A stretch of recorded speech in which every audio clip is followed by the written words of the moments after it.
First भी आ रही है, ग्रेड सेकंड भी आ रही है और ग्रेड थर्ड भी आ रही है। तीनों भर्तियां एक साथ हैं, ये निश्चित है।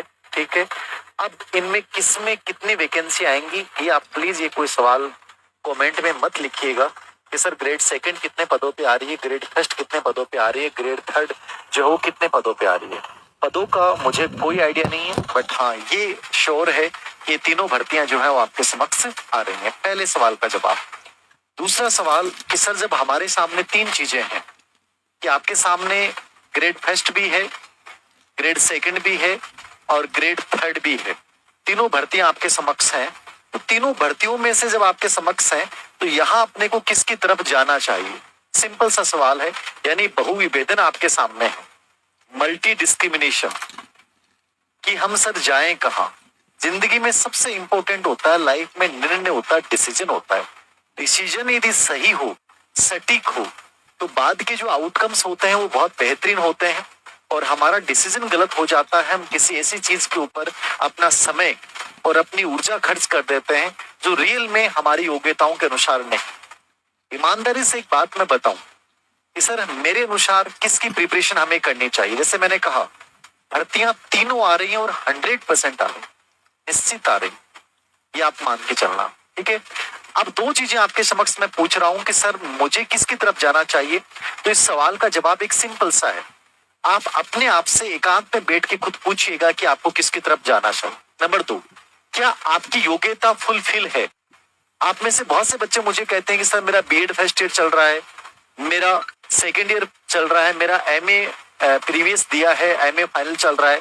जब इस स्थिति में आप होते हैं तो आप अपनी संपूर्णता के साथ उस एग्जाम को तैयारी नहीं कर पाते हैं। सिंपल सी बात सुनिएगा, आपको लगता है कि मेरी कंप्लीट होगी कि नहीं होगी। भाई किसी भी भर्ती का विज्ञापन आता है, जैसे मान लो 10 जुलाई के बजट में घोषणा कर रहे हैं, मुख्य सचिव सुधांशु पंत इस बात की पैरवी कर रहे हैं कि भर्तियों का टाइमबद्ध शेड्यूल बने, कंप्लीटली टाइमबद्ध शेड्यूल बने कि मान लीजिए 7 से 8 महीने में कंप्लीट भर्ती प्रक्रिया पूरी हो।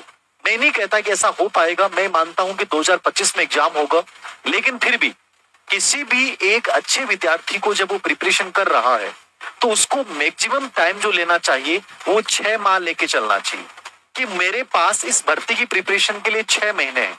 अब इस 6 महीने में मैं कैसे और किन चीजों को बेहतरीन तरीके से मैनेज करूं कि 6 महीने बाद जब सिचुएशन हो, चाहे वो एग्जाम डेट 2 महीने बाद आए, चाहे 4 महीने बाद आओ, 6 महीने प्रिपरेशन करने के बाद मुझे डर नहीं लगे कि सर मैंने कंप्लीटली सिलेबस को कवर कर लिया, फर्स्ट पेपर को कवर कर लिया है, मैंने जितने भी ओल्ड PYQ हैं वो सब के सब निकाल लिए हैं और मैं अपने आप सेटिस्फाइड हूं। ये सिचुएशन आपकी यानी आज से 6 महीने बाद आ जाने चाहिए।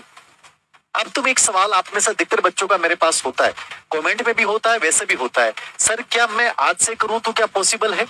सर मेरे से बहुत सारे मेरे साथी हैं जो पिछले 6 महीने से कर रहे हैं, वो तो पता नहीं क्या पढ़ लिया होगा। ईमानदारी से बताऊं ना, चाहे आप 1 साल से पढ़ रहे हैं, 2 साल से पढ़ रहे हैं, प्रिपरेशन लास्ट के जो 6 महीने होते हैं वही होती है। जब प्रेशर के साथ कोई चीज होती है ना, वो वास्तव में फलदायक होती है, अन्यथा नहीं होती है। अभी आपका 6 महीने आपका जिंदगी का टर्निंग पॉइंट है। आपको पता है कि माहौल कंप्लीटली बन चुका है, अब प्रेशर भी आप लोगों पे आएगा।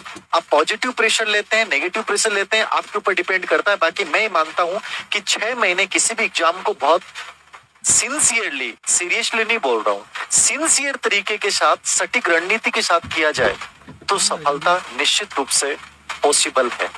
दूसरी बात, सर क्या इनमें से हमें किसके साथ जाना चाहिए? मैं ग्रेड थर्ड करूं, ग्रेड सेकंड करूं, ग्रेड फर्स्ट करूं? ये सवाल कोई टीचर जवाब नहीं दे सकता, ना आपके पेरेंट्स जवाब दे सकते हैं, केवल आप जवाब दे सकते हैं।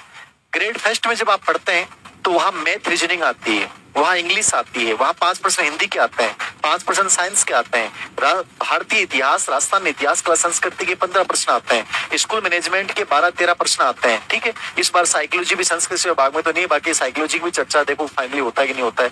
तो इतने बड़े सिलेबस को आप पहले देखिए और लास्ट ग्रेड फर्स्ट का पेपर निकालिए।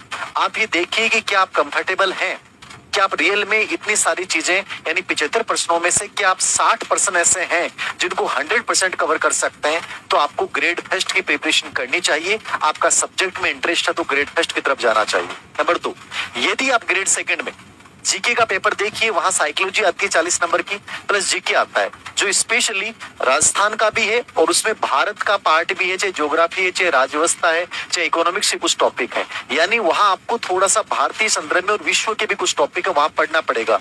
पेपर देखिए और आप एनालिसिस कीजिए, क्या ग्रेड सेकंड मेरे लिए एक बेहतरीन ऑप्शन हो सकता है। फिर आइए आप ग्रेड थर्ड पे, कि मेरे पास एलिजिबिलिटी केवल ग्रेड थर्ड की है, तो आपको सोचना ही नहीं है।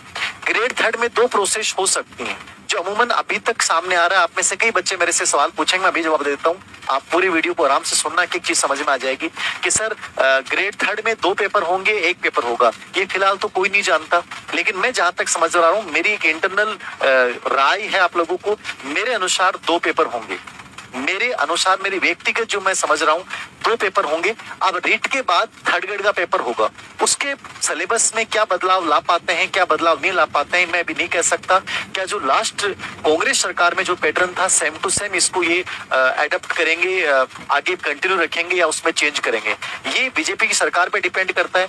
तो अभी से आप ये नहीं कह सकते सुनिश्चित तरीके से कि क्या होगा क्या नहीं होगा। लेकिन ग्रेड थर्ड की भर्ती प्रक्रिया में आप ये मान के चलिए कि टाइम लगने वाली भर्ती प्रक्रिया है, कि जब 2 पेपर हो जाते हैं, रीट के बाद ही भर्ती प्रक्रिया होनी है, तो वहां समय लगना लाजमी है। आप इसके साथ कोई सेकंड ऑप्शन भी साथ लेके चलें, चाहे वो सीटी का हो, राजस्थान की एलडीसी भर्ती हो, कोई भी भर्ती हो, आप साथ लेके चल सकते हैं। राजस्थान जीके को बहुत अच्छे से पढ़ें, सब्जेक्ट को बहुत अच्छे से तैयार करें, ताकि मैं ग्रेड थर्ड, ग्रेड सेकंड और ग्रेड फर्स्ट तीनों की अलग अलग रणनीति के वीडियो मैं पिछले 5 या 7 दिन से लगातार इसमें वर्क कर रहा हूं, कि मैं आपको एक बेहतरीन बुक सजेस्ट करूं। मार्केट में एनालिसिस करके उन बुक्स का पूरा मैटर देख के उसके बाद मैं सजेस्ट करूं, तो मैं इसके लिए परफेक्ट से वीडियो बनाऊंगा, ग्रेड थर्ड, ग्रेड सेकंड और ग्रेड फर्स्ट। आज का वीडियो केवल आपके इस कॉन्फ्लिक्ट को दूर करने के लिए है कि तीनों भर्तियां निश्चित रूप से साथ आ रही हैं।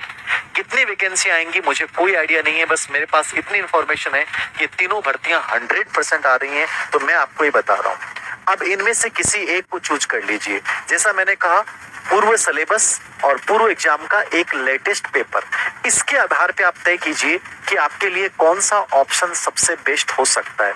किसी भी टीचर से, किसी दोस्त से राय लेने के बजाय जिंदगी में सबसे अच्छा निर्णय होता है अपने अनुभव के आधार पे, अपनी योग्यता, अपनी क्षमताओं के आधार पे निर्णय। इससे बेहतरीन निर्णय कोई नहीं हो सकता।